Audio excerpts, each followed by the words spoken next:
The Merlin is a support helicopter, so its prime role is to move personnel and equipment supplies around theatre. So that could be anything from soldiers who are ripping in and ripping out of theatre, which is currently doing quite a lot of that as the two brigades change over. Or it could be admin packs moves around the various patrol base sites, or indeed resupply of equipment, most commonly ammunition, food and water.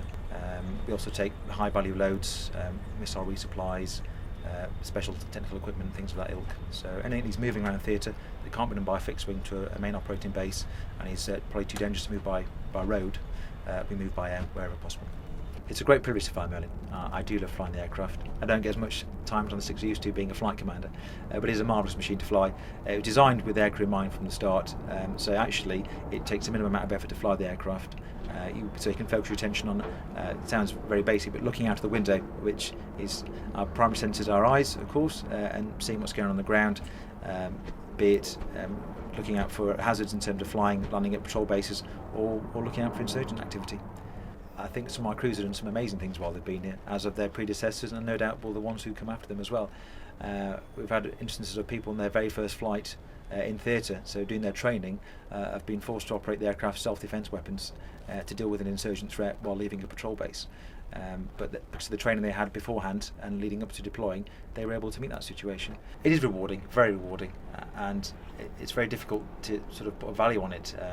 We take it for granted, I think, quite a lot. Certainly my crews do, who do a lot more flying than I do. They do it without complaint, day in, day out. Likewise, the engineers fixing aircraft that either bend by overzealous flying, because of the nature of present threat, or indeed after taking damage from enemy fire. So it is a great privilege, say, to support the troops in theatre, and I really can't imagine what it'd be like for them being on the ground. I'm just pleased that I can be there to support them in whatever way we can. A guy from leaving officer training at Cranwell, or indeed leaving airman aircrew training also at Cranwell, it could be 3 years later he's got quite a new shiny pair of wings or aircrew brevet on his chest, and goes through a 6-month conversion course onto the Merlin. And then most of them find very quickly, certainly within a year, they'll be deployed in operations. They cut their teeth pretty quickly.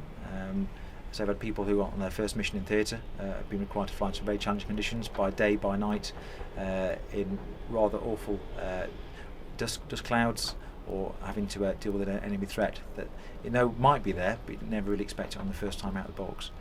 But they're ready to meet the challenge. That's what makes me particularly proud, is that I know that the training they've gone through and the way we all pull together as crews, it does work.